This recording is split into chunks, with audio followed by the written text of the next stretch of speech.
Good morning. It's Thursday the 9th. This is what's going on. The US hits Iran again. Iran hits back. The Fed minutes were definitely hawkish. And the Cosby has another wild session. But SK Hynix's US ADR offering is apparently massively oversubscribed ahead of today's pricing, Anna.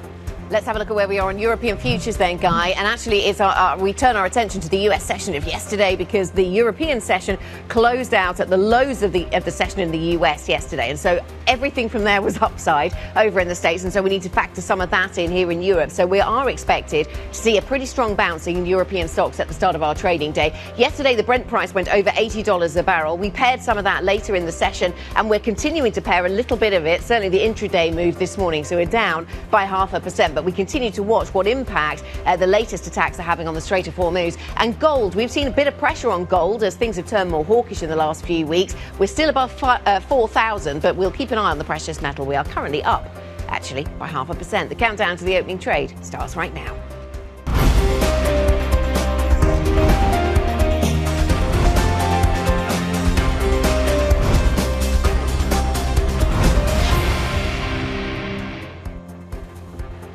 Good morning. So we've got an hour to go until the equity markets open here in Europe. Let's talk through kind of what's going on and what we know at this point. So overnight, we've seen further strikes. We've seen the US hitting 90-plus targets in Iran. We've seen Iran hitting back into the northern Gulf, into places like Bahrain and Kuwait. That's the kind of the situation on the ground. The surprising bit this morning is that oil prices are actually lower.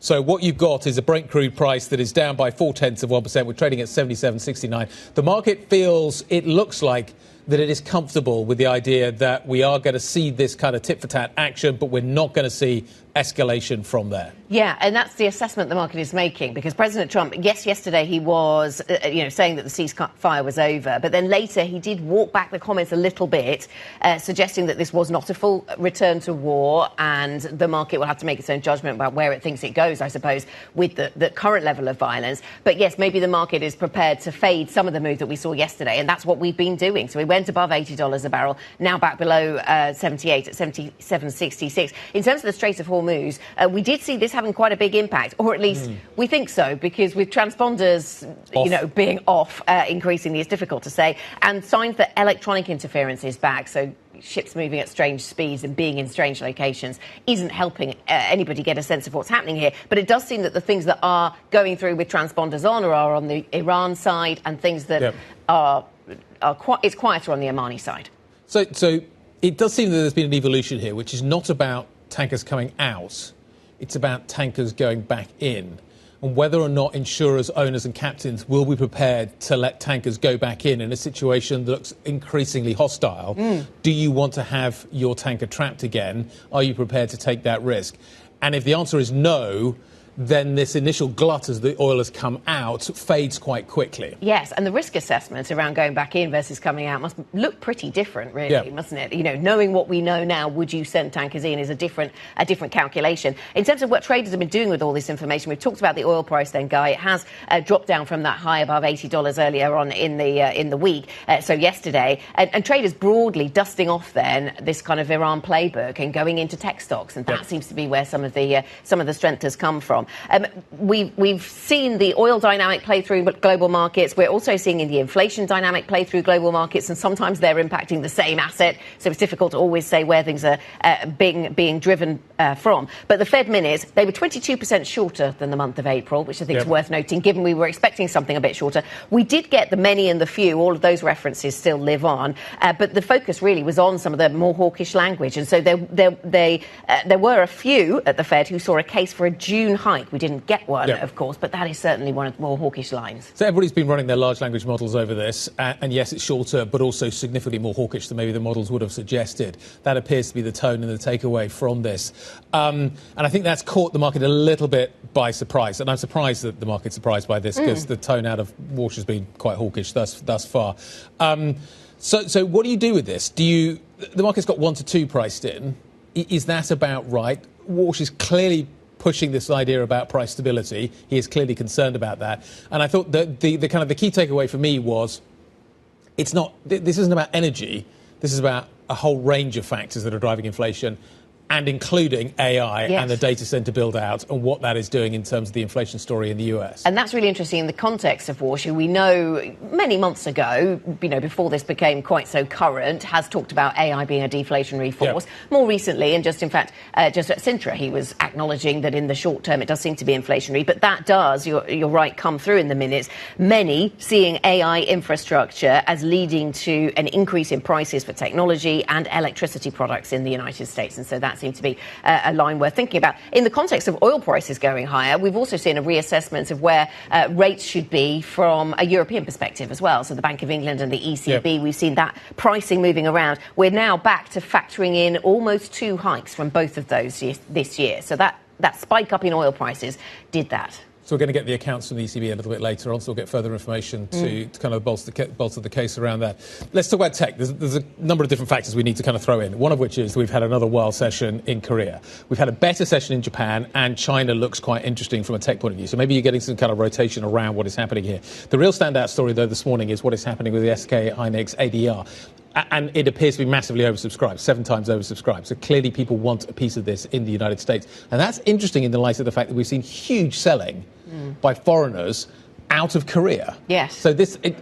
Are they linked? The two don't... Well, they're either kind of massively linked or just make you scratch your head and go... Yes. So if you don't want to buy it in Korea, why are you buying SK Hynix at kind of similar valuations in the United States? Does that make you feel more comfortable? I don't know. Yes, and that's one very plausible question to ask. And another possible link, are you selling Korea to get involved in the US listing? I mean, that's another idea that's been, doing the rounds. This is big, isn't it? It would rank as one of the largest ever debuts in the US by a non-US company. So it's pretty sizable, the offer here. And interesting that this has an FX effect as well, because another fascinating disconnect has been the fact that the Kospi did so well up until now. It's in a bear market, but it did so well, and at the same time that did not push the won higher because everyone was having to reevaluate their won positioning on the back of the size and scale of their Kospi positioning. So that was quite an interesting dynamic. And now we've got the president's policy chief in Korea talking about how the weak won is temporary because it's going to take time for dollars to come back into won, and they're even drawing a link with the ADR, saying that they are ready for some volatility, saying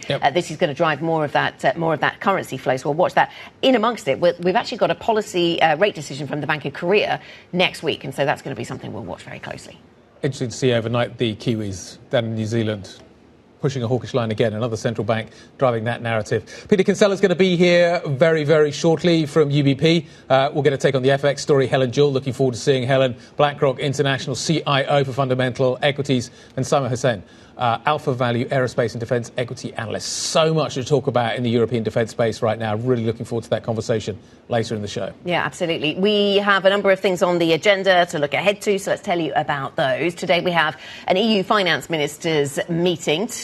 We also have a VW supervisory board meeting, so a bit of macro and a bit of corporate news perhaps. Plenty of news headlines around the shape of the jobs market and the auto sector in Germany. 12:30pm, ECB publishes its account of its June meeting, as Guy was saying, so that's interesting in the context of that oil-related repricing of ECB bets. And 12:30pm, the UK Labour leader nominations open.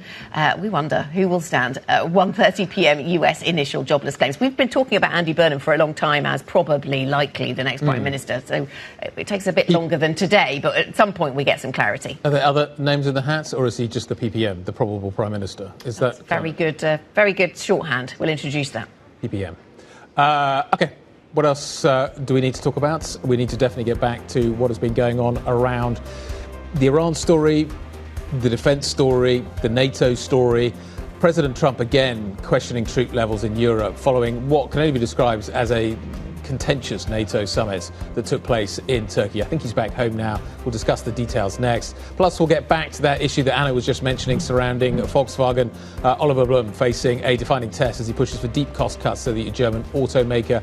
We'll preview the meeting of the VW Supervisory Board meeting a little later today. Up next, we're going to be joined by Trevor Greetham, Head of Multi-Asset at Royal London Asset Management. You got any questions for Trevor? You got any questions for us? Any of our other guests? You know how to get in touch with us. IB plus BB TV Go is the function on your Bloomberg.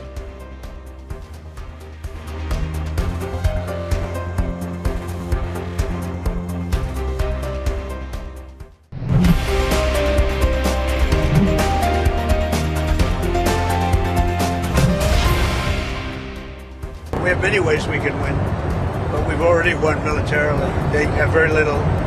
They have very little left, and they want to make a deal so badly. They called a little while ago. They want to make a deal so badly. I just don't know if they're worthy of making a deal. I don't know that they're going to honor the deal.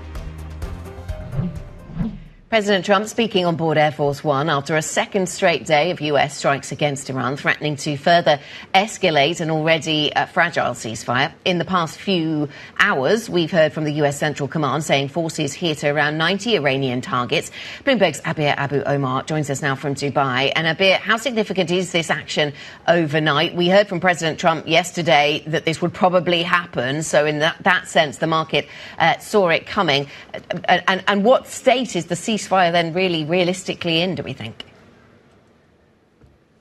Well, Anna, fragile, as you have mentioned in your intro, and it does look like this is the most serious escalation in the war since the ceasefire, or the temporary ceasefire, the signing of that MOU was reached about 3 weeks ago in June. Now, it's still too early to tell whether we're going to go back to a state of kinetic warfare similar to the one we've seen in March. No indicators of that happening again, but this is definitely an escalation in the rhetoric between Iran and the United States. And as you have mentioned, the United States did strike Iran for a second straight day overnight, President Trump alluding to the fact that that would happen. When he was asked about whether we'll go back to a state of full-on, full-scale war, he said he doesn't know, but that would be one very quickly. And then on the Iranian side, the response came in the shape of attacking countries in the region, in the GCC, that is Bahrain and Kuwait. We heard Bahrain saying that sirens were sounding in the early hours of the morning, Kuwait reporting some infrastructure damage as well. So similar to moves we have seen by Iran in previous months, in previous weeks. Now, this all started when Iran attacked a ship in the Strait of Hormuz at the beginning of this week, an LNG-laden ship flagged to Qatar, and that caused the United States to come out and retaliate against Iran. President Trump yesterday in NATO, in Ankara, saying that as far as he's concerned, the ceasefire talks are over. Now, the important nuance here is that he said that the negotiators that have been carrying on these talks with Iran can feel free to go on and continue these talks. So we're seeing again this back and forth in the president's own narrative. So quite early to tell if we're going to go back to a state of full-scale war. For the time being, oil markets are now trading flat. They were edging higher earlier this morning. The movement in the Strait of Hormuz, our colleagues on energy teams are reporting, is coming to a standstill. So we're seeing ship owners coming back to the state of caution, treading with caution in the Strait of Hormuz, and definitely trying to stick to the routes that Iran has laid out for them to avoid such a situation from happening again. But Anna, it's just important to know that Iran is not backing down from this. Through the parliamentary speaker, one of the top negotiators, Khalibaf, he said earlier this morning, and I quote him, that the U.S. still hasn't learned that bullying and breaking commitments no longer can come without a cost, and that if the U.S. strikes, Iran will strike back. So this is the state we're in, a fast developing situation in the Middle East. Thanks for updating us, Abir. We'll be back throughout the show with updates on what is happening in the Gulf. Let's get a take from a market point of view. Trevor Greetham, Head of Multi-Asset at Royal London Asset Management, joining us around the table. Good morning. Good morning. What do you do with this? We thought it was over. It's not over. Clearly, we're going to see significant volatility. This conflict isn't over, but it's just in a different iteration than it was a few weeks ago. How do you invest around that? Yeah, well, the first defence against geopolitical risk is diversification. So if you've got assets like commodities in your portfolio, commodities obviously are reacting positively to the news of renewed fighting in the Middle East. And we've had a series of different inflation shocks in the last few years with the pandemic, with Russia, Ukraine. Yep. It gives you much more stability to have something like that that can smooth out some of the bumps. It feels like the trade, though, this morning is by tech. That's the safe haven from this. Yeah, the interesting thing is, history never quite repeats itself, but often it rhymes. And we've got a 1970s-style Middle East crisis we're trying to navigate at the same time as what feels like a 1990s-style technology boom/bubble. And they keep alternating. And sometimes, most of this year, you've actually been making money in oil and in silicon chips, which is a bit weird. And they do seem to kind of keep coming back. And at some point, those two worlds should come together, shouldn't they? Because this very modern world of silicon chips is still very energy hungry. Absolutely. And all the data centers are very energy and water intensive. And people were saying at the time of the massive sort of .com and telecom investment in the 1990s, there will be the kind of revenge of the old economy. because you needed so much copper to basically do the electrification that was part of that wave of innovation. And it's the same this time.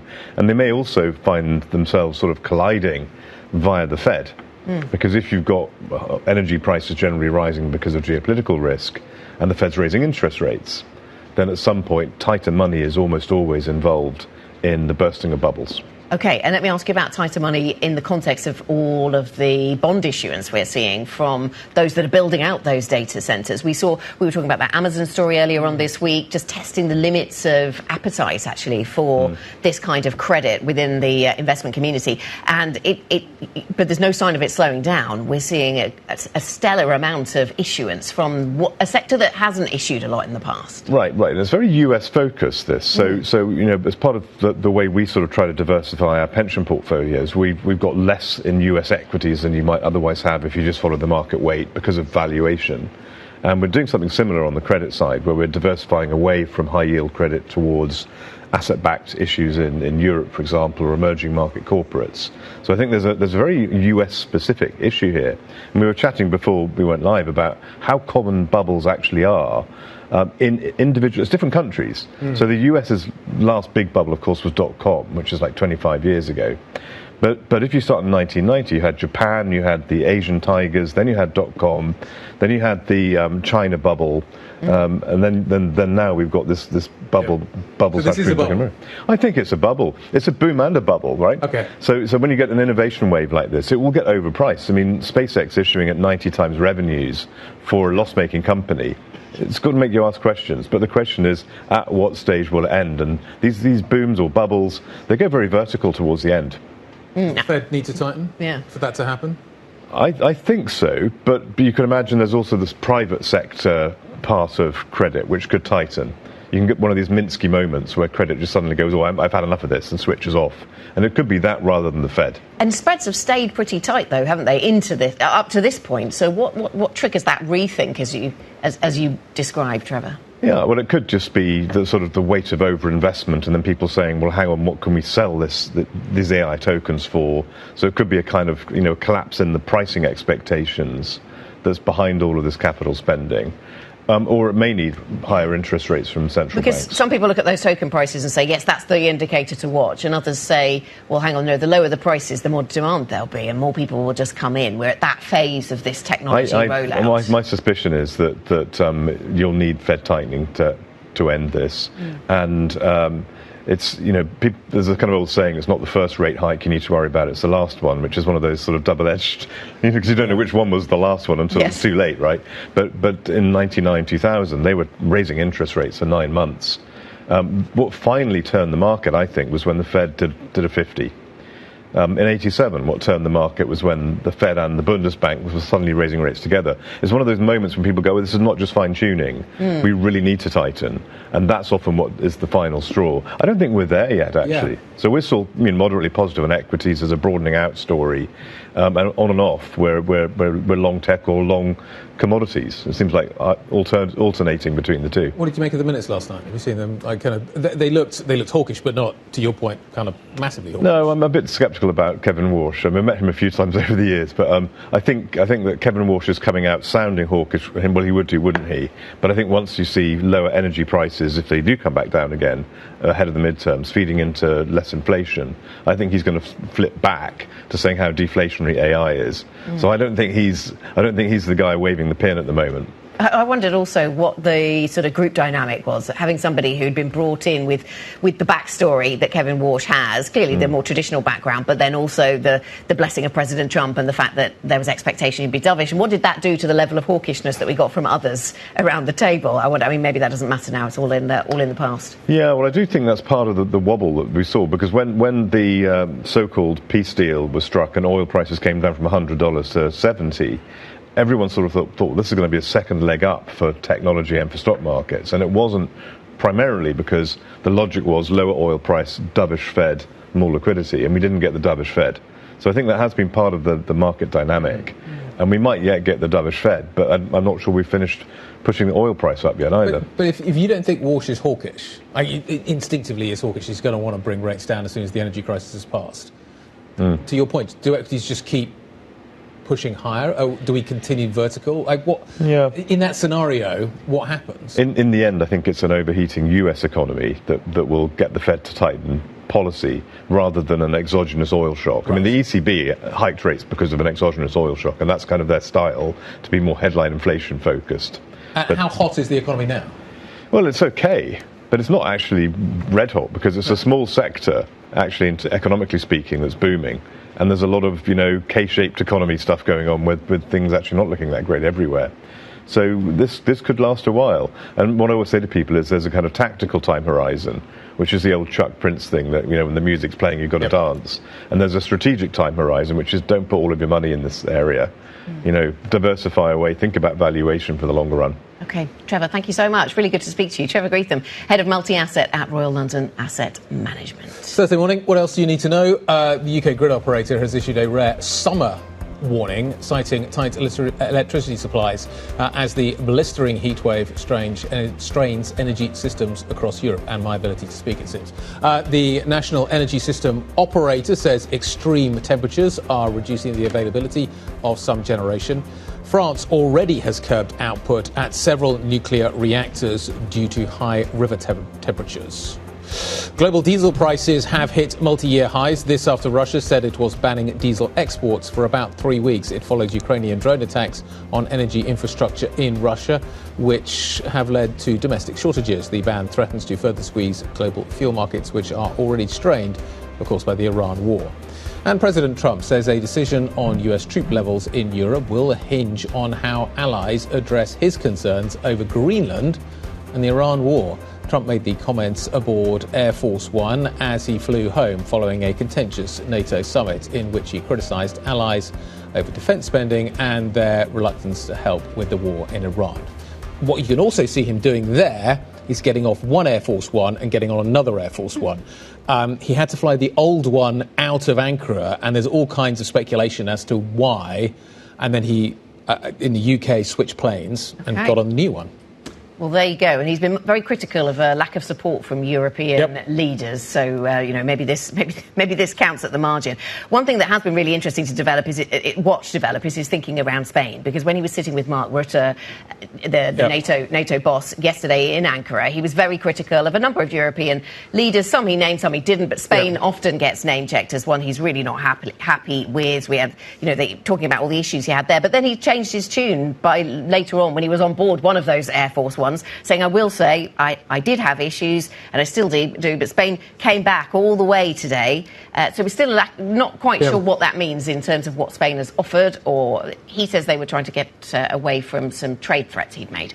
He definitely made some, sort of 9 o'clock yesterday morning here in London time, he was making some fairly aggressive threats towards Spain, and certainly it seems as if there's been a sort of de-escalation around that. I thought the most interesting thing to come out of all of this, though, was what he said around Zelensky and Ukraine and how positive that meeting was. Yeah. And the fact that he's going to allow the Ukrainians to build Patriot missiles domestically, which is actually in some ways could be a blueprint for Europe's defence crisis as well. Yeah, very positive from a Ukrainian perspective policy decision, but also you're right, just the mood music and the warmth of some of the language around Zelensky was a real change. 7:26 here in London. Coming up, we'll get back to some of these market conversations, markets pricing in a new outlook for a Fed rate hike as inflation fears reignite. We will discuss with UBP's Peter Kinsella. He'll be with us to talk about these markets next. This is Bloomberg.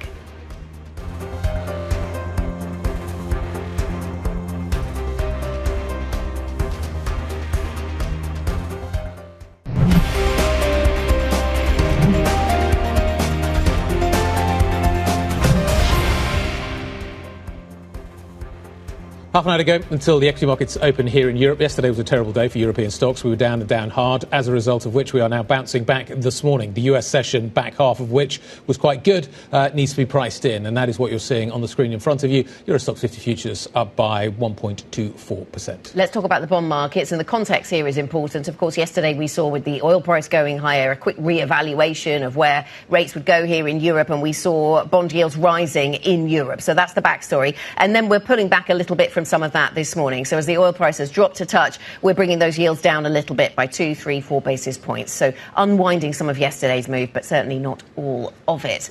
Now, minutes from the Fed's June meeting show that a few officials said there was a case for raising interest rates, though they ultimately supported the decision to stay on hold, of course.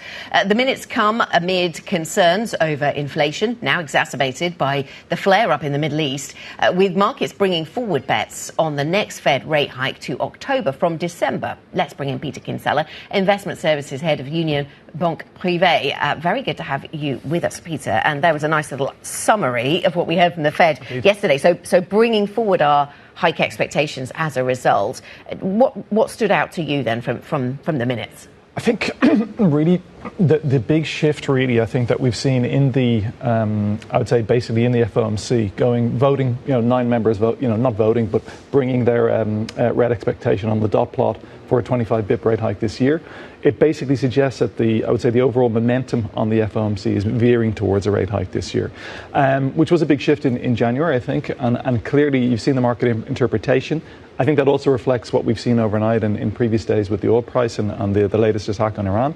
And really, yes, I suppose the market is now saying, okay, it's really veering towards really meaningfully pricing in a rate hike this year. Okay, and we were talking with Trevor Greetham in the last part of the programme about whether that is the thing that will be needed to burst any bubble, if you identify bubbles as being present in these markets at the moment, Peter. I mean, is that the way we're thinking about Fed rate hikes right now? Not that will be the driver, but that would be the thing that would stop. I would say no, if I'm frank. Depends whether you believe we're in a bubble or not, which is a different discussion. But I think given that the market has only priced in one rate hike, if you look further out the curve, we've not really priced in an awful lot. So the market's kind of saying, right, one and done.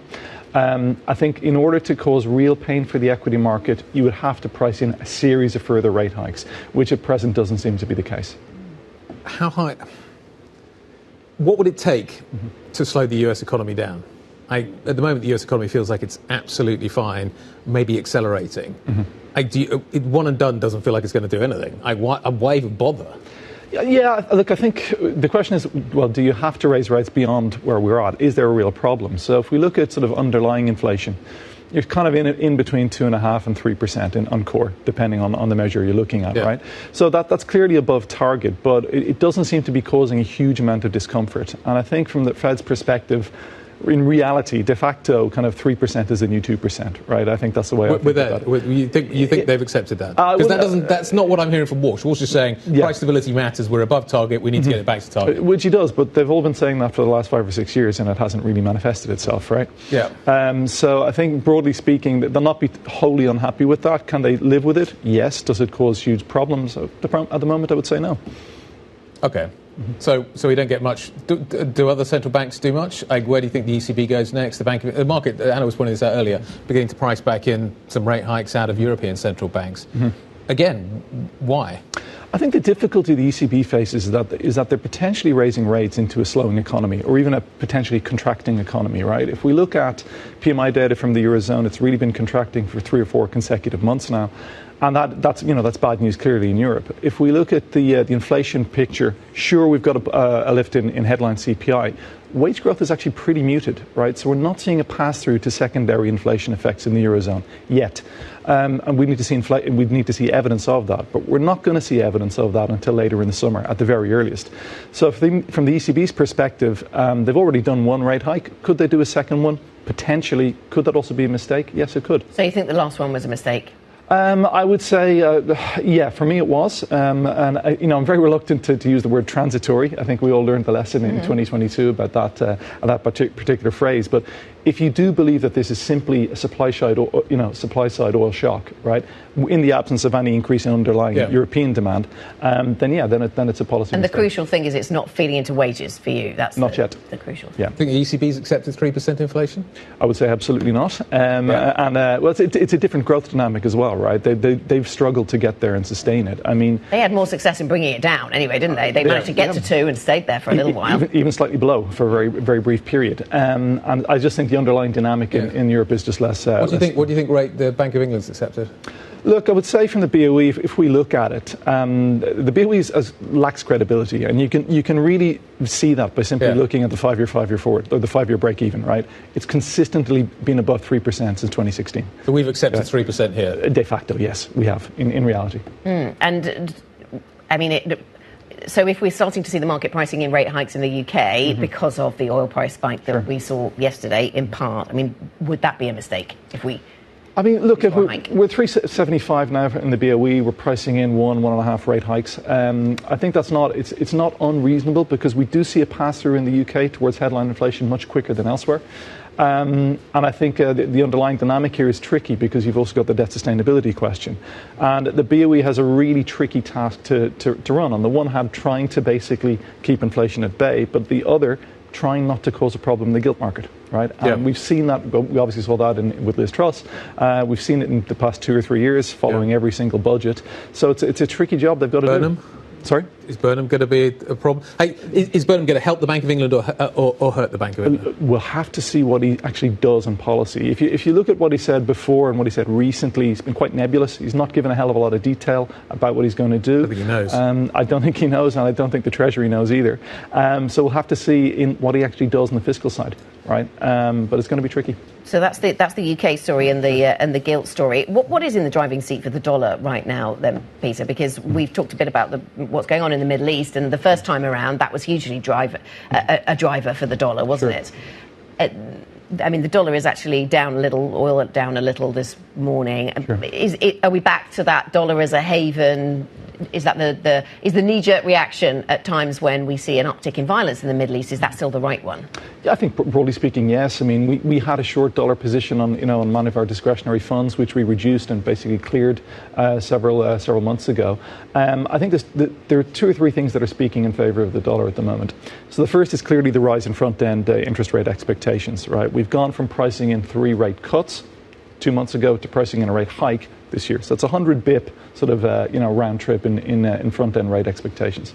The second point is that if we look at US data, it's been pretty robust for the most part, as distinct from European data, which has obviously been poor, and elsewhere where you've seen some, I would say, rather mixed picture. So you've got momentum, economic momentum. You've got decent, very decent front-end yields, and that's really supported the dollar thus far.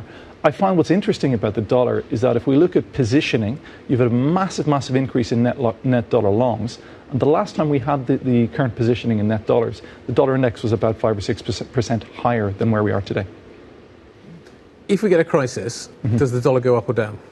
Depending on the causality. Where do I hide in the currency markets? Yeah, I would say Swiss franc is always the good one, without question. But the dollar at the moment has got front-end carry. All right, so I think in the current context, the dollar is where you've got to be. Peter, thank you very much. Thank you so much for coming in. Peter Kinsella, Investment Services Head at Union Bancaire Privée. And warnings the war in Iran risks spoiling the global economic outlook.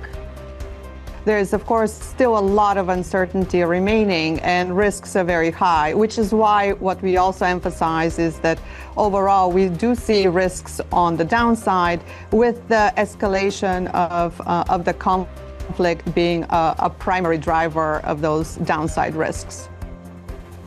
That was Petya Cueva-Brooks, the IMF's Deputy Director of Research, speaking to Bloomberg. We will discuss more on the fallout from the Iran war later in the programme. This is Bloomberg.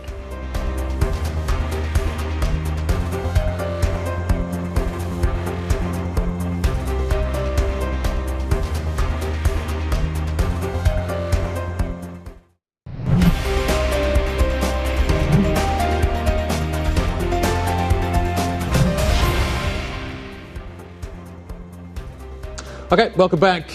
We've got 17 minutes to go until the equity markets open here in Europe. The FTSE's quite flat, which is interesting. Oil's down this morning, and I wonder whether that's a factor, but there's also other kind of threads you need to throw into that market too. But elsewhere, more broadly, European equity markets are higher. We went out at the lows yesterday in the US session. The US session then bounced, and we've had oil rolling over, which you could argue is a positive for European equities as well. So you're looking at a fairly decent session coming. Question is, can it be sustained? Yes, absolutely. And we'll keep one eye on what's happening in Spain and Spanish stocks, because US President Donald Trump says that NATO ally Spain has agreed to pay more after he threatened them with a trade embargo during the alliance's summit. Prior to the announcement, he criticised Spain over payments and support. Spain is a wasted cause. We don't want to do any trade business with Spain anymore, by the way. I'd like you to cut it off. Spain is a terrible partner in NATO. They don't participate. They don't pay. I don't want anything to do with Spain. Cut off all trade with Spain, please.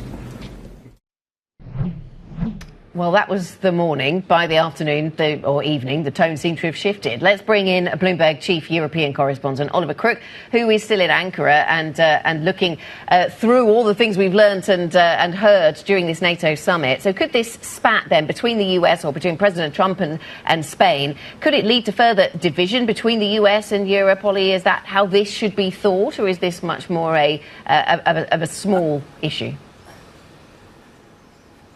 I mean, as you know, Anna, it's always hard to tell. I mean, we went into this summit, and Trump arrived sort of very bombastically, sort of angry about a lot of things, angry about Greenland, angry about the NATO support on Iran, and angry still about Spain, which is, of course, the only NATO nation that has not agreed to pay 5% of GDP on defense spending, which, by the way, is an issue not just for Trump. There are a lot of Europeans who are also dissatisfied with that fact. And so as the sort of press conferences unfurled and we discovered kind of the different parts of this sort of European complex that Trump has issues with, Spain really was highlighted as one of the main ones. And basically he said that he wanted to cut off all trade with Spain. And also reportedly in the room, we heard anecdotally that basically Scott Bessent was there, the Treasury Secretary, and that Trump basically told him to look into it, get it ready. And the Treasury Secretary said, yes, sir. And then obviously after that, there seems to have been another conversation to bring the escalation down on the question of Spain. I think with the question of Spain, individually maybe is not a big deal for the Americans in terms of the trading relationship. But of course, the reason if this does indeed sort of move forward and there is any sort of trade argument with Spain, that will bring in the entire European Union, because of trade is no longer a sort of national thing that nations themselves deal with. It's decided at the EU level. So it could, of course, blow up the trade agreement. But it seems things have sort of come down. But this is a summit that really did put on display some of the tension, some of the things the president is still upset about. That being said, everything we heard from the president before the meeting was very different, reportedly, to what the meeting itself was like. What Trump was saying after the meeting is the word for him that he thought that sort of defined the meeting was unification, that there was a lot of love in the room and that there was a lot of respect, yes, for the NATO alliance and indeed for the Secretary General Mark Rutte, who really went through painstaking efforts to try to make this as smooth as possible. Does that mean the US troops that are stationed in Europe will not be going home? Well, not necessarily. That's something that we've heard from Pete Hegseth, the Secretary of War, that basically they're launching now yet another review of the American troop position across Europe. There are about 80,000 troops. You'll remember that the President of the United States said he would withdraw about 5,000 of those from Germany after those disparaging comments by the Chancellor of Germany, Friedrich Merz, saying that Trump was being humiliated in Iran. But this is part of a much larger story for the United States, thinking about its military footprint across the earth. This is, by the way, not just something for Donald Trump. This is something that Obama had been thinking about. There was the Biden surge after the invasion of Ukraine. They sent a number of troops back to the United States. But what we're going to get over the next 6 months from the Department of War, from Pete Hegseth, is a reevaluation of the U.S. troop posture. And I think we can expect the United States to use that continuously as a sort of stick and carrot for the Europeans, for individual nations. And apparently, according to Trump, the sort of troop movements within Europe will be governed by two things: in part the support for Iran, but also that question, the G word, Greenland.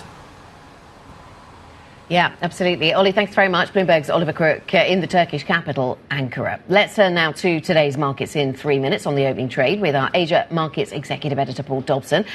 Paul, should we start with Korea? It's so topical because we're still working our way through the ADR for SK Hynix. That's going to come to market tomorrow, of course. But the Kospi is only, I would say this with recent history in mind, only moving by 0.6%. That seems like a small move for the Kospi. What's been going on?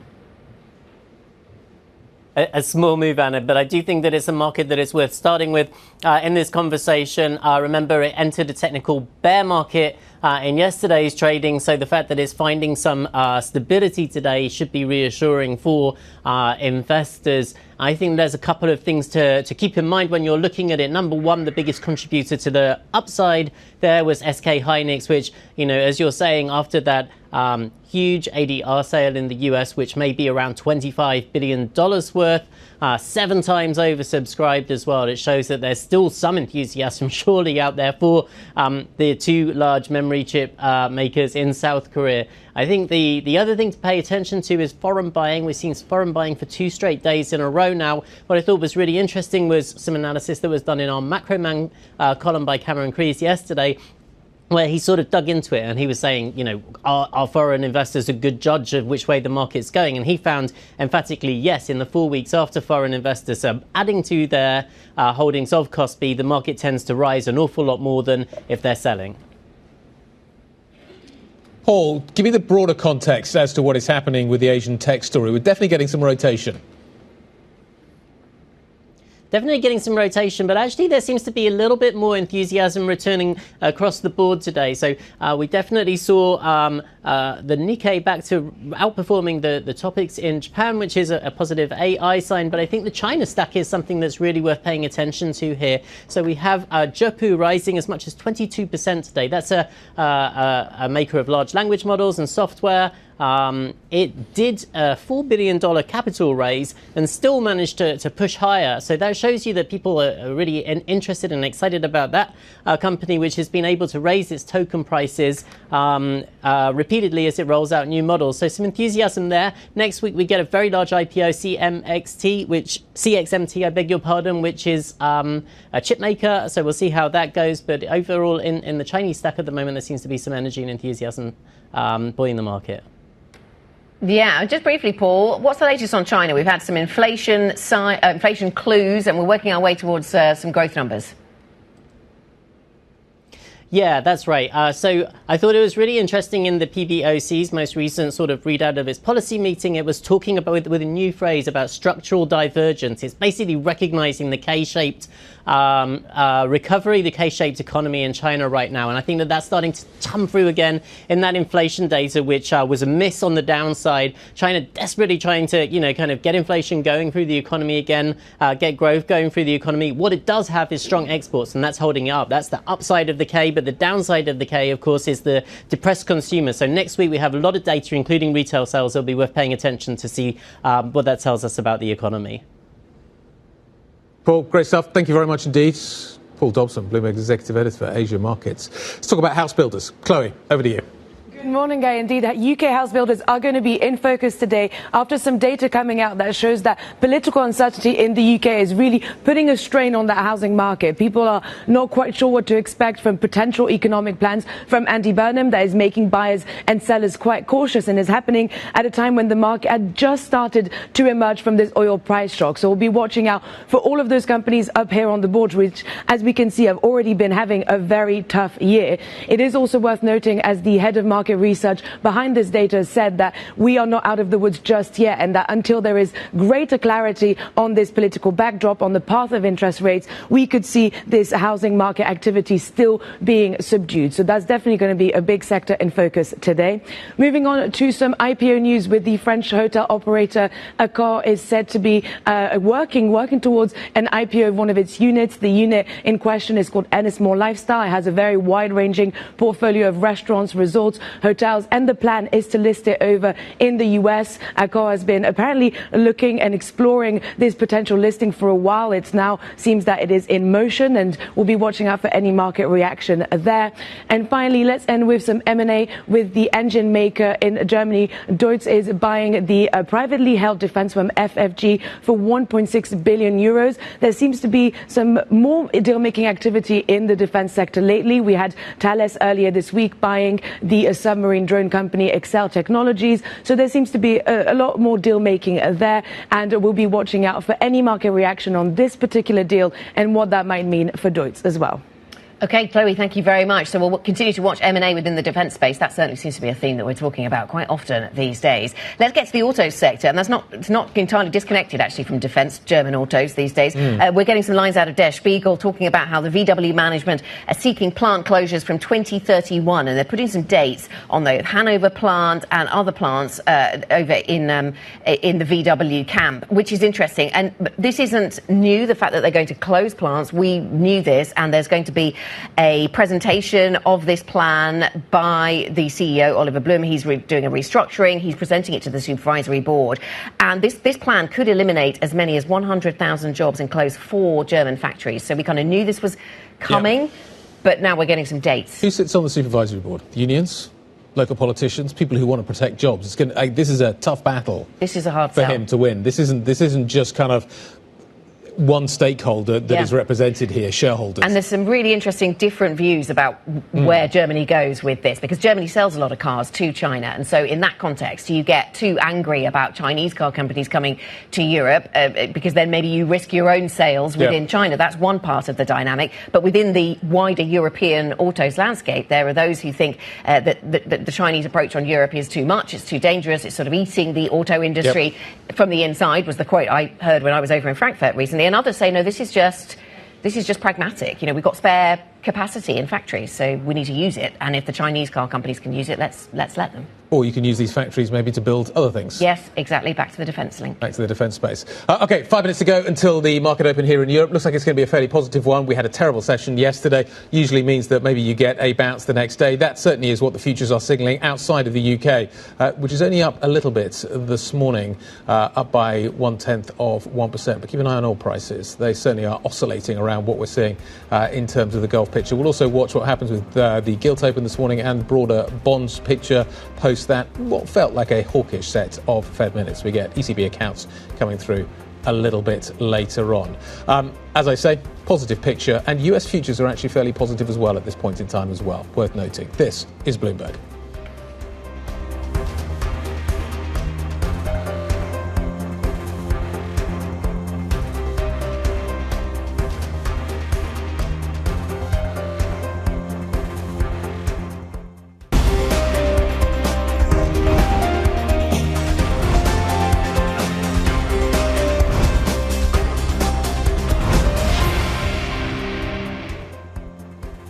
OK, here we go. We are counting you down to the market open here in Europe. Couple of minutes to go. The picture looks positive, and let me explain why. Europe went out there. This is the US session from yesterday. This is the S&P. And then, as you can see, we rallied a little bit. And as a result of which, we have to price that back into what we're seeing here in Europe. So we get a positive futures picture emerging. It's not consistent across the board. There are some markets that look like they're going to benefit more than others. The FTSE in particular doesn't look like it's going to be up this morning. Oil prices could be a factor there, but they helped out the UK earlier on in the week. The Brent price is actually kind of oscillating around the negative positive line at the moment. Euro Stoxx 50 futures, though, up by 1.1%. DAX futures up by 0.8%. So it looks like we're going to have a positive index level day here in Europe, Anna. Yeah, absolutely. And let's have a look at some of the individual companies it is this morning that could be on the move. We're continuing to watch the defence sector because, of course, we're just hot on the heels of all the announcements that came through from that NATO summit in Ankara. Well, Duetz is a fairly small business over in Germany, operates in the defence space, but it's agreed to acquire 100% of FFG from its private owner families for cash and newly issued shares. So we'll watch that just thematically within the defence space. Interesting. We'll also keep an eye on Accor in the hotels sector. They've lined up a number of investment banks with the potential for an IPO of one part of their business, that is Ennismore Lifestyle Group, which seems to own Hoxton. They've lined up some banks to do that. A listing could take place as soon as this year, we understand, and Bloomberg Intelligence says this business could actually be valued at 3.2 billion euros, so not tiny. And Volkswagen is also in focus. We said that they've got that presentation to the supervisory board today, and plant closures very much in focus. OK, here we go. Time for the equity market session this Thursday morning here in Europe. We're expecting a positive start. Let's show you some numbers, give you an idea of what is going on. We think the FTSE could lag, and that's kind of largely related to what's happening in the commodity space. Commodities, actually, the basic resources sector got hammered yesterday, so it'll be interesting to see how that one trades today. Let's talk a little bit about where we're going to see other markets moving, though. FTSE is going to be kind of flat. Other markets are expected to be significantly more positive. So the Stock 600 starting to see a little bit of life in that direction, up by 0.4%. But we're expecting the DAX to be up 0.8%. We're expecting other markets to be up around 1%. US futures currently point to a positive picture as well, so the momentum should continue as we work our way through. The IBEX is is up by 0.9. The AEX is up by 0.6. The CAC is up by 0.7. The FTSE is actually performing a little bit better than anticipated, maybe. But nevertheless, a positive session, I guess, at an index level is what we are seeing here in Europe this morning, Anna. Yeah, I mean, yesterday was pretty dreadful for all sectors in Europe, apart from energy. So energy was the only gaining sector yesterday. And so we see a bit of a reversal of that, frankly, this morning. Energy plus a few others are to the downside. Not a huge amount, but down by 0.8% on energy stocks broadly. Food, beverage and tobacco, consumer discretionary, grocery stores. So a number of other sectors moving lower. But to the upside then, it's basic resources, it's more cyclical stocks. So basic resources, banks, technology, all of those are having a slightly better day. Industrial goods and services also trading higher, with the focus perhaps of late on the defence sector, but that's interesting that we are seeing that particular move. But it doesn't seem to be it's not the defence sector that's leading us higher this morning. Tech is up. SNL's kind of, it got hit hard earlier this week, but it's now continuing to bounce back. Industrials look fairly good this morning. Banks are back up. I think BAT's ex-dividends, so just be aware of that. But it is the kind of the defensive end that is weakening up. Nestle's a little softer. Shell, Novartis, BP, Unilever. We're basically just getting a flip from what we've seen earlier on in the week. And that seems to be the overall narrative. Buy tech, sell oil.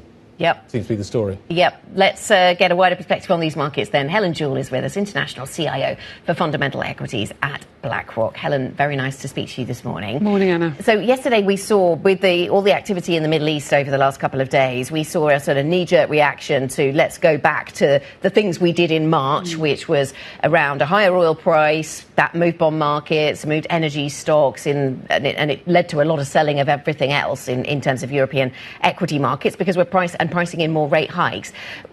Was that overdone? I mean, how much should we be responding to higher oil prices, do you think, in this current context? It's a weird market at the moment because you've got three things that are really going on. The first is exactly the part you talk about, and that's the macro side.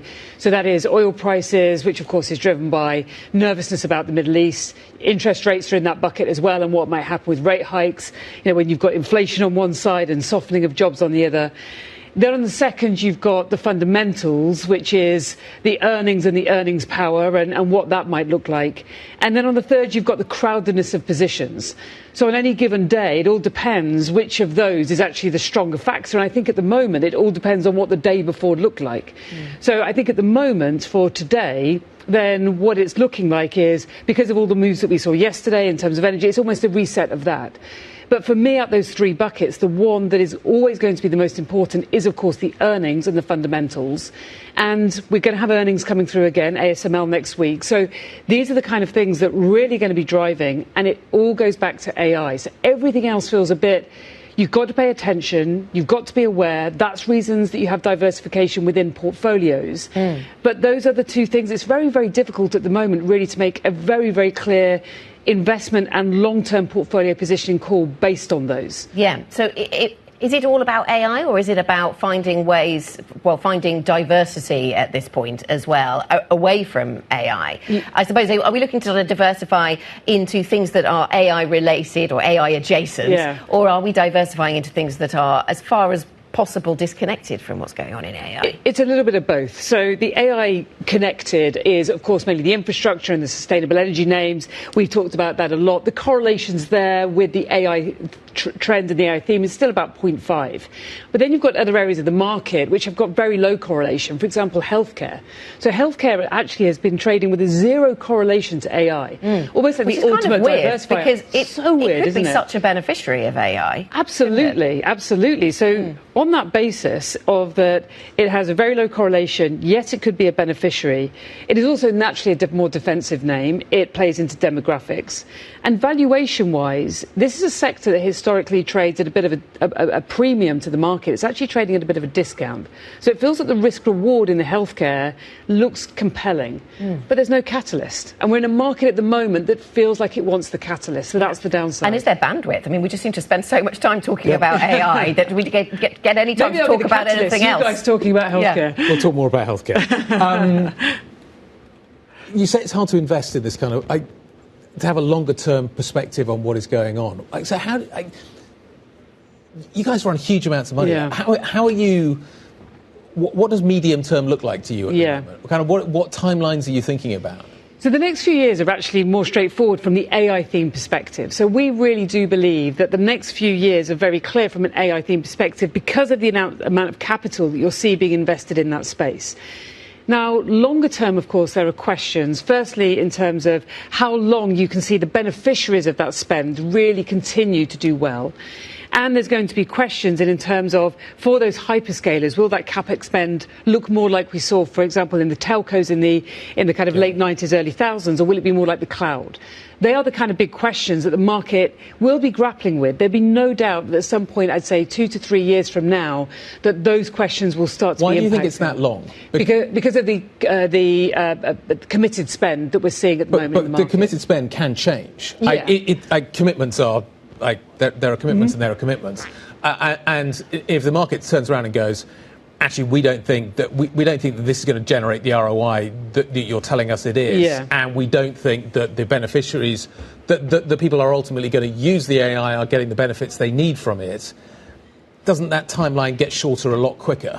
Possibly, but the level of the numbers is so significant that there's quite a lot of headroom around it. But the market may value that. The market may value that as being a negative. You're spending too much money, folks.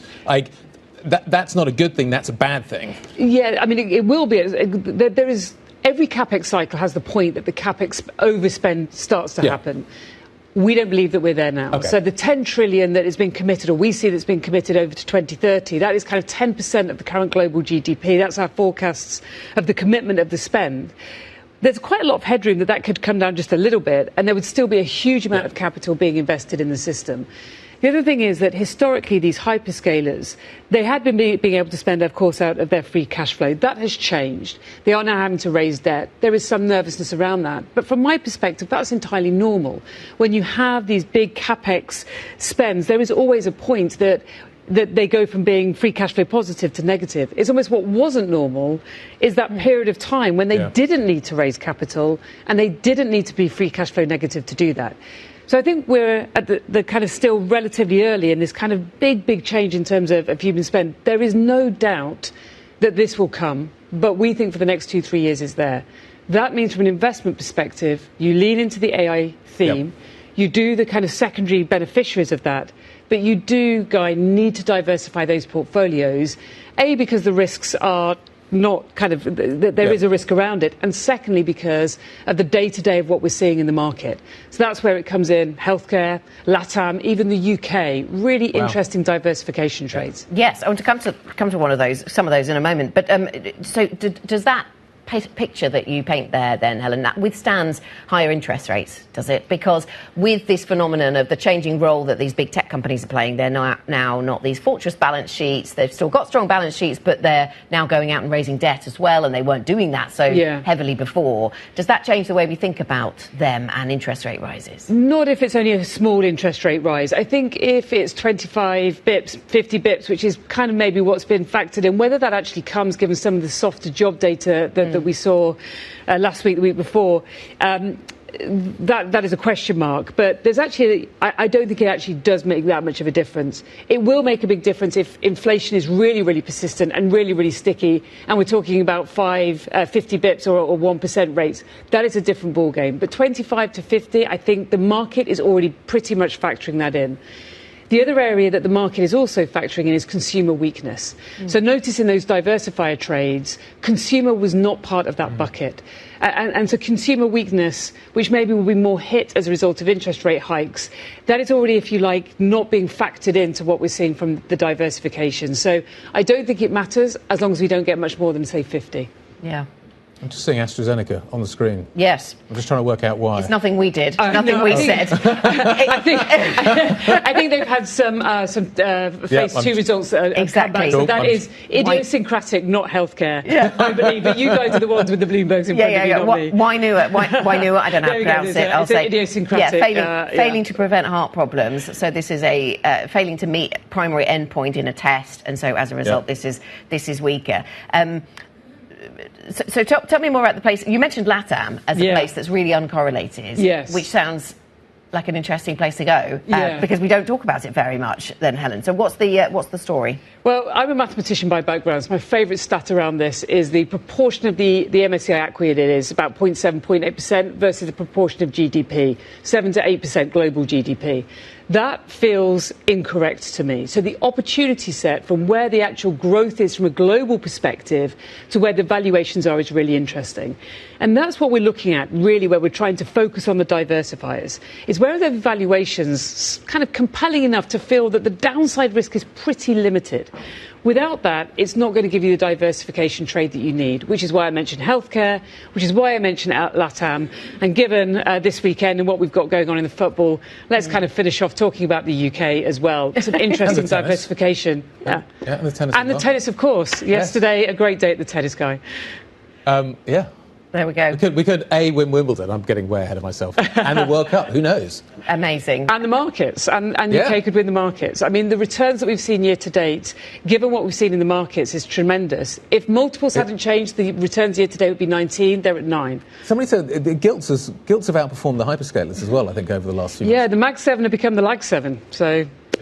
Heard it here first. Helen, nice to see you. Thank you very much. Great to see you. Thanks, Guy. Thanks, Anna. International CIO for Fundamental Equities at BlackRock. The Core 6 looks like this. We'll come back to AstraZeneca. I think I finally figured out why the FTSE's underperforming today.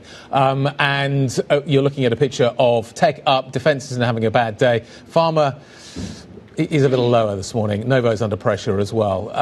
Chloe is here, though, with details of what is happening in the German industrial space. Good morning, Guy, indeed. And this is an M&A story with this German engine maker buying the privately owned defense firm FFG for 1.6 billion euros. As we have been talking about with Thales and Excel Technologies earlier this week, there seems to be quite a lot of deal-making activity in this European defense sector at the same time as this NATO summit is happening as well. So definitely a sector in focus. And we have Deutz this morning very much benefiting from this new deal. Moving on to AstraZeneca, which is taking quite the hit this morning after some disappointing clinical trial results. This is of a drug which is a so-called gene silencer drug, and it was supposed to help prevent heart diseases, and it did not meet that primary endpoint in a clinical trial. So this is a big disappointment there for AstraZeneca, and we can see that really dragging down those shares, down almost 10% this morning. Moving on to Computer Center, an IT firm here in the UK, up very strongly, almost 13%, after saying that it expects results this year to be comfortably ahead of expectations, with the first half profit expected to be double from that of last year. So doing very, very well and seeing that reward there in those shares. Staying within IT, and we've got Wolters Kluwer as well, that is up about 5% this morning after being upgraded by JP Morgan, with analysts saying that the valuation was very compelling and that this is a company that could also attract some private equity interest. So we've got this there. And finally, another upgrade, but that this time is for Glencore. The mining company has been upgraded to a buy rating by Goldman Sachs analysts, and we are seeing that drive up the shares this morning, up about 3% for this mining company. Chloe, thank you very much. Chloe Melly with those stocks on the move. Coming up, we'll be back to one of them we've talked about already this morning. Volkswagen CEO is set to unveil a sweeping restructuring plan for the struggling car maker. We will preview the key meeting next. This is Bloomberg.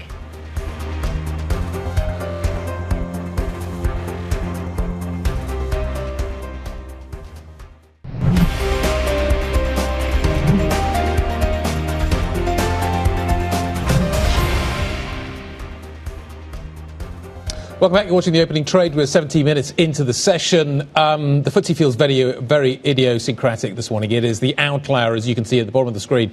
The reason for that is that AstraZeneca, which is one of the, I think it probably is the biggest market cap weight in the FTSE 100, it's definitely near the top 1 or 2 or 3, is knocking 71 points off the FTSE today. The FTSE is in points terms down by 26 points.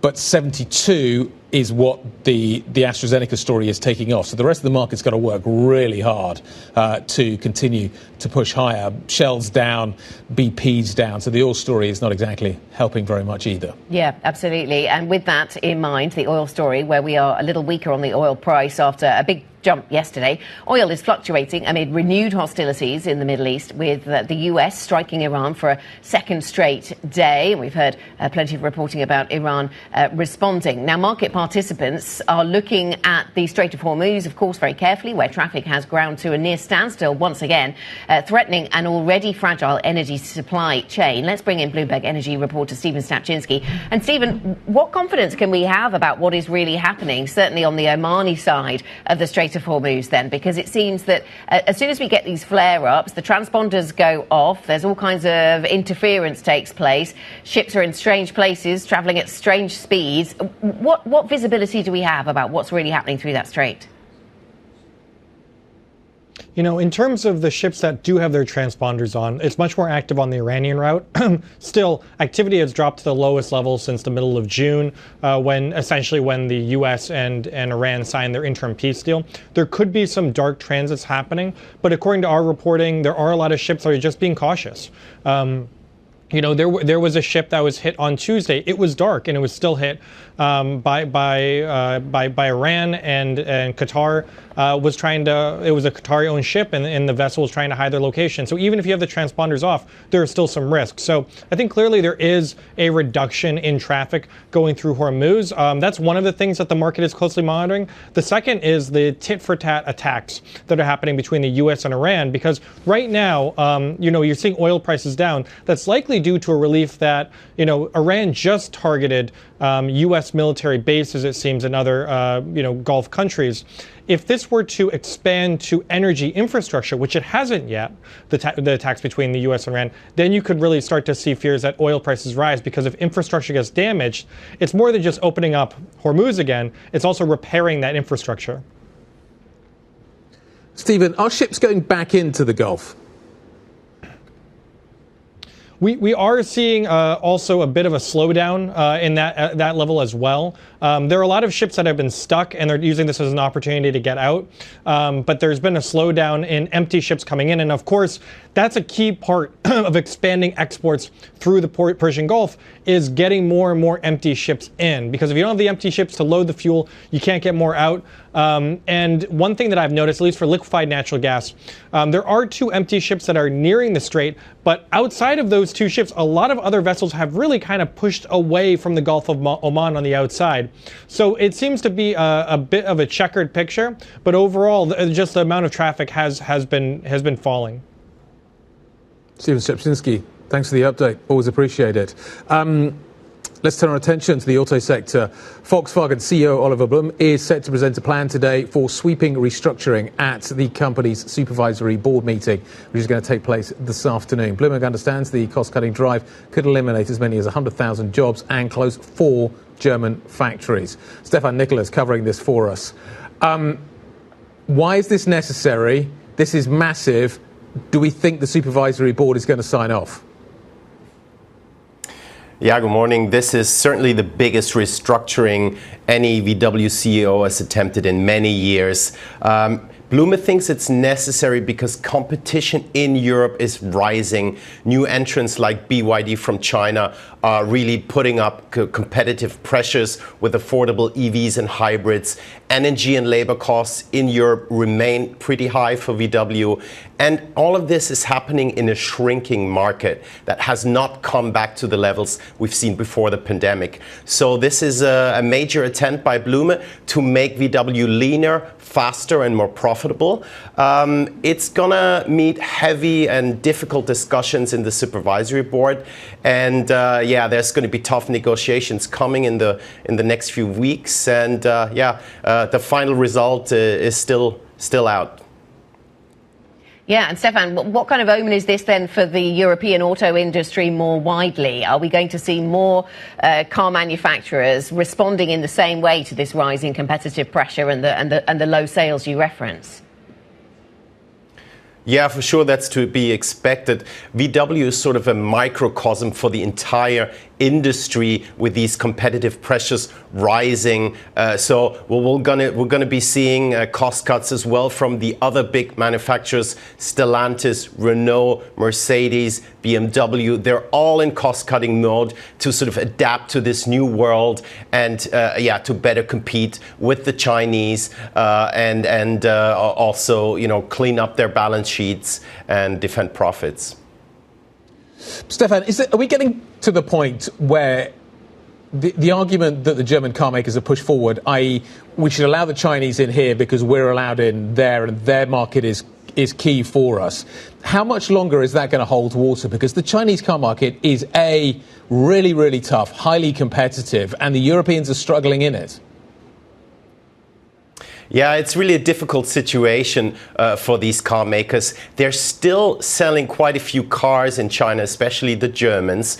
So they don't want extreme protectionist measures happening in Europe because they don't want to damage their businesses in China. At the same time, you know, these same Chinese companies are now increasing pricing pressures also in Europe. So this is a really delicate balancing act for all of these companies. And yeah, for sure we will see tweaks and changes going forward. But yeah, ideally, both still need each other. The Chinese need the European market to grow, and the Europeans still need business in China.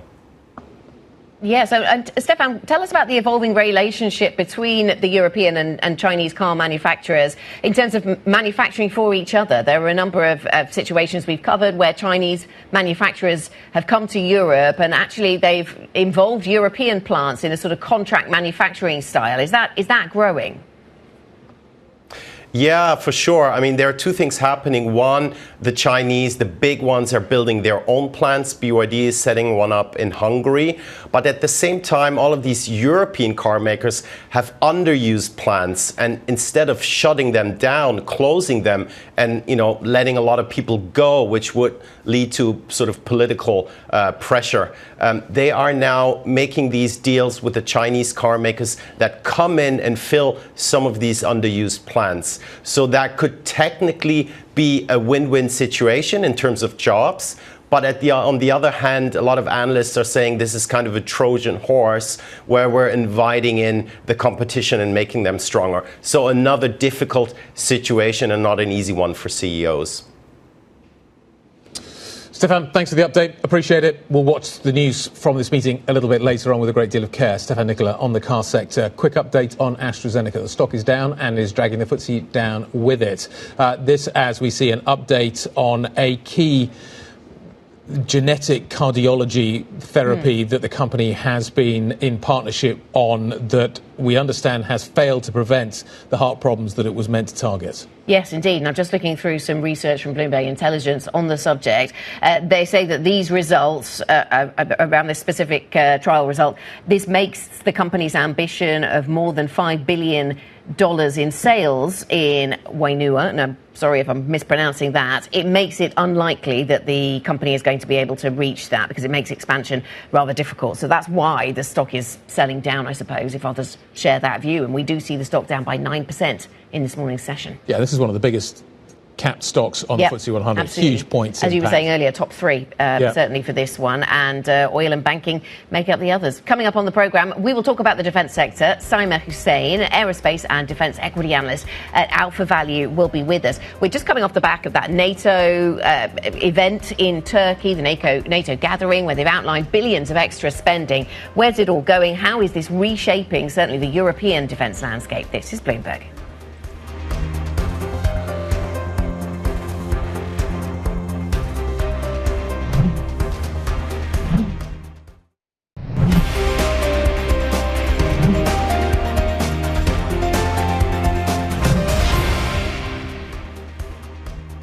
This is the opening trade, 30 minutes into today's session. It's Thursday and everything at the index level seems to be moving about 0.4%. Not necessarily all in the same direction, though. Let's have a look at these markets. In terms of the overall market, we are up by 0.4%, and a similar kind of move applies to the DAX and to the CAC 40. So we're seeing both of those moves, those markets moving a little bit higher. And most sectors are actually in positive territory. But the FTSE 100, because of its exposure to the drug sector and also to the energy sector, is in retreat today, down by around 0.5%. So it's AstraZeneca. It's also the energy space. We saw big gains for energy stocks yesterday, and today we see the reverse of that. So as a result, we're under pressure on the London market. 2 to 1, yeah, we'll come back to that in a moment. 2 to 1 is kind of the ratio we're seeing internally. 382 up, 204 down. The market's a little light on volume, though, this morning. When we were going down, the market was actually seeing some quite high volume, which is interesting in terms of the overall market positioning story. Let's talk about the leaders and the laggards. CompuCenter is up on guidance. It is doing relatively well this morning. That stock is up. It's not big, but it's up by nearly 10%. Wolters Kluwer's got an upgrade. I think it's a JPM upgrade. And Deutz, we talked about this in the defence space, auto space, industrial space, M&A story there, driving that stock up by 4.5%. So that's kind of the upside story. The downside this morning is actually, as Anna says, probably where the more interesting narrative lies. Astra is getting hammered. This is an idiosyncratic story, but it has an index impact, and you're certainly seeing that in the FTSE 100. We'll get you some more details in just a moment. Shell is down. That's the oil story, just reversing. And Capita Group down by 16%. Not a massive stock, but again, just a big percentage move is what we're seeing with it, Anna. Let's get to some of the other stories we're covering this morning then, Guy. The US military struck Iran for the second straight day to further degrade Tehran's ability to attack commercial shipping in the Strait of Hormuz. US Central Command said about 90 targets were hit, including air defense systems and missile storage sites. According to Iran's press TV, the Islamic Revolutionary Guard Corps struck US bases in Kuwait and Bahrain and threatened to expand the attacks. And Bloomberg has learned that the SK Hynix US listing is more than 7 times oversubscribed as the South Korean memory chipmaker prepares to price its offering later today. The US offering would raise about $24.5 billion, according to Bloomberg calculations, and would rank among the largest ever debuts in the US by a foreign company. Shall we update you on AstraZeneca as well? AstraZeneca shares sinking this morning on news that its gene silencer drug, that's Wainua, failed to help prevent heart problems in patients with a rare and potentially fatal disease of the organ. A successful trial could have led to billions of dollars more of sales. Jefferies estimated ahead of Thursday's update. Now, Astra is looking to establish itself in the disease area, where the market for therapies is expected to be worth $18 billion by 2030. Guy. In fact, I'll read on. Let's get more on this story with our Bloomberg Health reporter, Ashley Furlong. Ashley, help me out with the basics. Probably I've mispronounced the drug in question, but what more can you tell us about the trial? So this trial obviously failed, and this is actually just in one additional indication. The drug is actually already approved for a much broader indication. But what we're seeing in the market this morning is not necessarily about Wainua and the specific drug, but it's more about the confidence that investors have in AstraZeneca's ability to conduct really good trials. And that's always been a strength of AstraZeneca, is to have sort of really watertight trials when the management puts out really strong statements around trials. People expect the trials to be successful. And so that's, I think, more what we're seeing this morning, rather than, there's sort of a several billion at risk here. But that's quite a small amount in the bigger picture for AstraZeneca. Okay, so this is a credibility issue. That is what is being priced here. Exactly. There's several billion that are, is at risk with this negative trial readout. But it's more about the credibility issue and about whether AstraZeneca, whether there's problems potentially with other trials. And as one, analyst said this morning, it's just a market at the moment where you can't really have bad news. And actually, how does this fit into AstraZeneca's wider plans, wider strategy? Where does this leave them? So AstraZeneca's CVRM portfolio, which is like the cardiovascular disease, is growing, and this is also part of the weight management area where they also want to get into. But this is quite a rare condition, and it's quite a specific market where AstraZeneca isn't really playing at the moment. So it doesn't really have sort of wider knock-on implications for potentially for other medicines. But it's still several billion that are at risk. This drug, I think, is estimated to have around $5 billion in sales annually over the next couple of years. They hope to reach, and that's at risk, really. Ashley, we'll continue to watch the coverage as it develops. Thank you very much indeed for kind of giving us the nuance around it. Ashley Furlong, Bloomberg's Ashley Furlong, updating on AstraZeneca. Let's turn to some of the other moves we're watching this morning. Shares in the German engine manufacturer Duetz have jumped after it agreed to buy a closely held military vehicle maker FFG for 1.6 billion euros. More consolidation in the European defence space. It adds to a busy period for M&A in Europe that we've seen over the last few weeks. Let's get some analysis on what is happening here. Simon Hussein, aerospace and defence analyst at Alpha Value, joining us on this area. Simon, I just actually want to kind of pick up on this M&A theme that we are seeing maybe developing this morning. How much capacity, how much need is there within the European defence space to consolidate at the moment? So I think that's one of the biggest challenges in European defense sphere is really about capabilities. And so we are seeing a lot of M&A recently. So for instance, we are seeing Thales that is buying Exail. Even Safran actually wanted to by Exail. So I think there is a lot of M&A. The thing is we have moved from a demand era towards a capabilities era. And so now we really need to produce more and be more efficient and ramp up production and scale up very fast to meet this defense spending. If it's about delivering capability, is it about bigger companies securing their supply chains, or is it about acquiring a broader horizontal array of assets? I do think that we are seeing both, actually.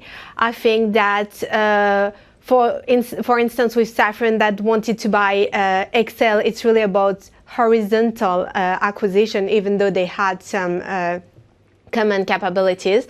But we also have this vertical integration that is becoming more and more important as we have a lot of supply chain bottlenecks. And so in order to scale up and ramp up very fast, companies need to secure their supply chain. And it is actually becoming as important as having technological advancement. Simon, good morning. So there's vertical and there's horizontal M&A taking place, and there's a real pivot towards buying more European product and Europe taking care of its own defence. But that's a long-term narrative. So help us understand how close to the beginning of that narrative we still are, Simon, and how far there still is to travel. I think that it's a very challenging question, actually. I think that European procurement is becoming much more pragmatic than ideological. The thing is, as I mentioned, we need to scale up very fast. And so we are seeing some partnership outside Europe. So Leonardo, that has a partnership with Accor, or even Dassault Aviation that might consider UAE or India for partnership. And a lot of countries are still buying from the United States when urgency matters more. We also have Poland that is sourcing equipment from South Korea. So I think that we are really emerging towards a capability first model versus a Europe first model.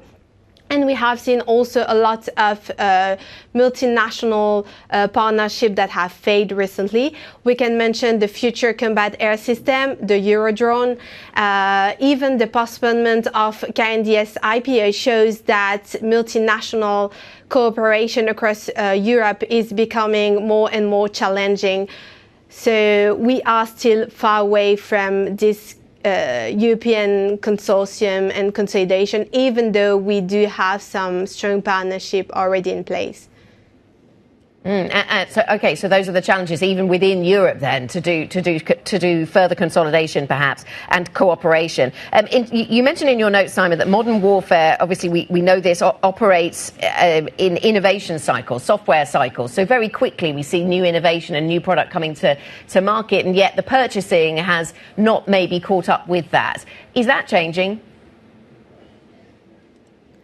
I don't think that it is changing, at least not fast enough. So basically, Eurodrone is a perfect example for that.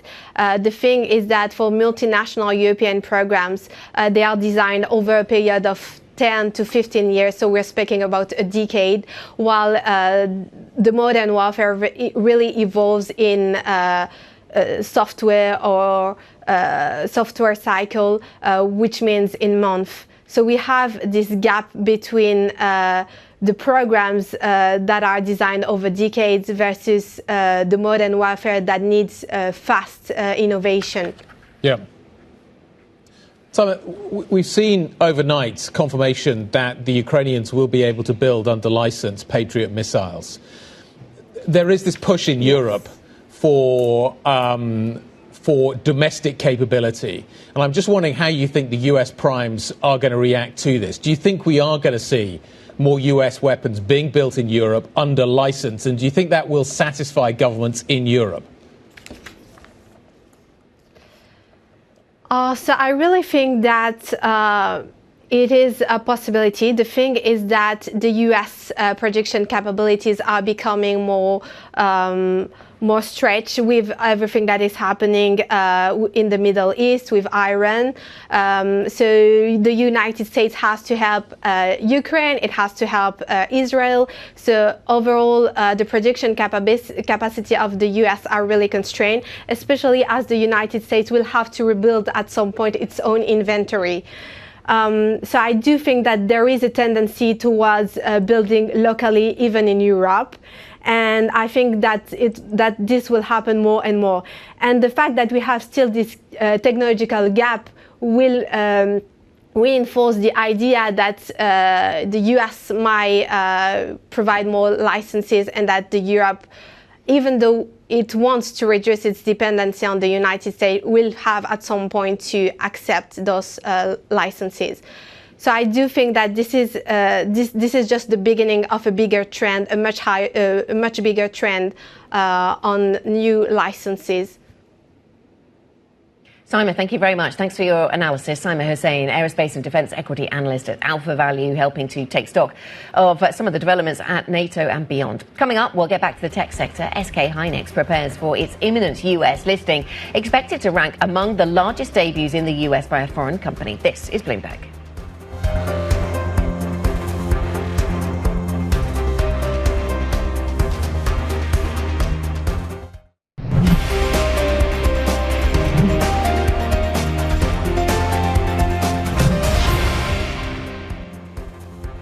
Welcome back. This is the opening trade. 46 minutes into a session that shows some real divergence between what the FTSE 100 is doing and what the rest of the market is doing.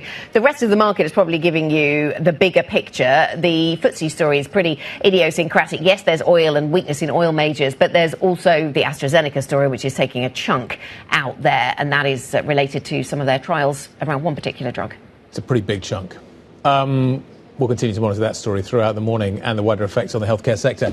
OK, let's talk about tech. Bloomberg has learned that SK Hynix's US listing, which is coming very shortly, is more than 7 times oversubscribed. This is the South Korean memory chip maker prepares to price its offering later today. Now, according to Bloomberg calculations, the offering would raise over $24 billion and rank amongst the largest ever debuts in the United States by a foreign company. Let's bring in Bloomberg senior strategist Neil Campling. Neil, I'm confused. I thought foreigners have been selling the Korean market aggressively recently, and now apparently they want to buy the SK Hynix listing, the ADR, and it's 7 times oversubscribed. Yeah, there's obviously one of the most volatile parts of the market globally has been Korea, dominated by the 2 tech giants, Samsung and Hynix. Part of the effects of that volatility is around these levered ETFs in Asia around the memory trades. So perhaps the appetite for the US listing is seen perhaps as a means of getting away from some of the volatility, even though the listing will be linked obviously to the underlying stock. So there are mixed messages for sure. There is appetite clearly for the offering. Has that come from retail? Is it institutions? Difficult to know. It is it is easier for foreign investors, especially US investors, to own stock listed in the US than it is to necessarily invest directly in South Korean stocks, because you would need a local ID or otherwise use international brokerages, etc. So it's an easier path for them if that's the exposure that they want. But clearly there is appetite from somewhere within the market for this listing. Yeah, it's interesting. Our story does talk about how this 7 times oversubscribed does include institutional investors, some long-only funds, and sovereign wealth funds. To your point, we don't know what percentage to all of those and what kind of retail demand there is in there. Is retail participation going to tell us something useful if we're trying to establish whether this is a sign of a peaking market and bubble conditions? I think, to be fair, I think it'll be a healthier sign if there's low retail participation, who are very much kind of, if you like, based around more short-term momentum parameters. And we look at the shareholder register for the likes of Hynix's most direct competitor, Micron, and it's a very good list of institutional shareholders on that register. So it would be a good sign if it is mainly institutional for sure. Retail are more speculative in nature. I think we'll get more colour from perhaps what the option markets tells us a few days after the listing with regards to where options are trading around longer term contracts, or whether they are more retail focused in the 0 or 1 day short term options kind of markets. So look for key indicators around those kind of measures, I think, to get a sign whether retail is involved or not. In terms of the colour we get. We saw this with SpaceX as well, didn't we? In terms of we got some better clues, I think, from the options market about a week after the initial euphoria around the opening trading prints. Is tech back to being a place to hide from geopolitical tension? Tech is seen as kind of insulated from those risks, for sure. Doesn't really have the direct, obviously, oil exposure or Hormuz exposures, etc. So that is certainly seen as a positive. The key catalysts clearly are going to be what happens in terms of the guidance coming out from the upcoming earnings season. So far, with tech, especially on the hardware and the semi side of things, we've had earnings momentum in terms of acceleration, expectations. Tech has been the heavy lifter of growth and earnings expectations going forward. That's likely to continue. But the question is, how big will guidance, or more importantly, how will investors react to guidance in late July? And particularly look out, I think, for Microsoft's first official guidance for their fiscal year CapEx guide. That's going to be a key catalyst for the entire chip sector and tech momentum for sure.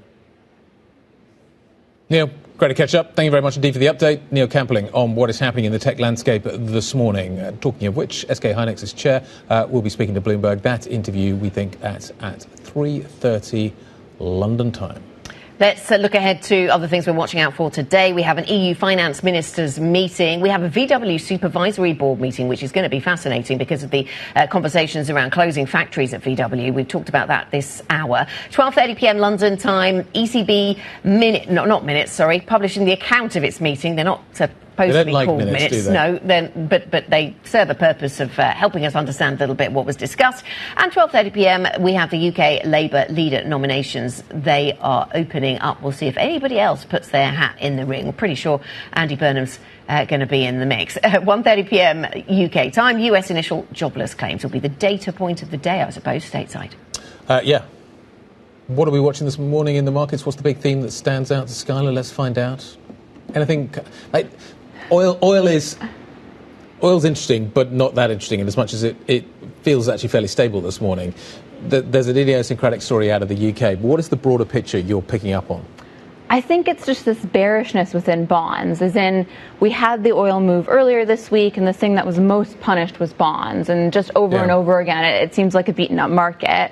And a stat that kind of astonished me was the last 9 consecutive days German 10-year yields have risen. So yes, more recently that has to do with the oil price rising. That feeds into inflation expectations. We know the ECB react hawkishly, but the move is actually steepening. So that's 10-year driven in that what you've seen is term premium was looking like it reached a 1-year low and bounced. And so a lot of that move is because of that. And I think that's a structural force within the market in that we're getting more supply shocks. That means your bond equity correlation is flipping. It's not providing the same insulation. You have this huge wave of issuance, not just from governments, but AI is feeding into credit, it's feeding into equities, and you have high economic uncertainty. And so we're at levels in yields that are very low historically relative to where the policy rate is. And I think that just means there's a higher floor, and you get these shifts where when nothing's really happening in terms of the trend, in terms of markets or, catalysts, the trend should really still be upwards. That's interesting. So we've got the BOJ gently hiking rates. We've got lots of issuance coming through, so the supply side. So lots of things just on top of each other, adding up to maybe more term premium then for it to use the example of Germany that you referenced there. Are we also going to see corporate spreads widening then, Skylar? Because they seem quite resilient to some of these higher for longer dynamics. Yeah, I think the corporate market's quite hard because you don't really get widening unless something goes quite wrong. So I think it's a hard thing to say because typically that's actually your forewarning of something more concerning underneath the hood. And I think particularly right now, yes, spreads are tight, but investors are still very happy with the AI trade. Exposure to credit markets that way seems quite popular still, and you are getting a pickup over government bonds, which increasingly don't look that safe actually relative to some of the credit that's out there. So it's very hard to make a call for significant widening is what I'd say. Yeah. What did you make of Walsh? What did you make of the minutes? The sense, the take seems to be hawkish. Is that enough? Enough to get a hike, enough to get higher yields? No, but is it just he's hawkish? Yeah. Is that enough to kind of keep the market moving forward with the idea that we're going to get rate hikes? Because I read the kind of the headlines and it didn't seem that hawkish. Did not? I don't know. Skylar. But I kind of had this expectation that he was hawkish already. That he'd pushed pretty hard on the idea that price stability is the key metric for him. Mm-hmm. I didn't feel like there was a massive update to that. It's just a continuation of a theme. Two things that stood out for me was AI is inflationary. Yeah, that's a change. Yeah, that's true. And then the second, that they did consider a hike at the last meeting, which wasn't confirmed from what you would have seen from the dots. And so that's the kind of shift that they're going to. But it's hard, right? The market already prices a hike. Yes, it's been brought forward, but to get multiple hikes, you need to see how the data evolves. And I think that's really what the Fed is telling you as well. We need to watch inflation next week. Do you have inflation rising? Is core in particular worrying? But I think we're definitely at least have enough to know that the bar is quite high to price out those hikes. Yeah, I did think it was interesting, that reflection on what were the possibilities in June, because I definitely didn't come away from the press conference thinking, they talked about whether to do a hike. Yeah. But I didn't get that impression at all. Okay, Skylar, thank you very much. Skylar Montgomery-Koning from our Markets Live team. Let us return to FTSE underperformance today. FTSE underperformance, Astra underperformance. We are seeing certainly a big hit to AstraZeneca this morning. It is down on the back of a trial result relating to a heart therapy that was expected to do well. It's only one potential operational use for this therapy, but there are concerns around now how Astra is treating its clinical trials. Sam Fazeli is the guy you want to talk to about all of this kind of stuff, and I have great news for you. He's going to be joining us in 15 minutes on The Pulse. I will be at the helm of that show. It is coming next. Hope you enjoyed this show. From Anna and from me, this is Bloomberg.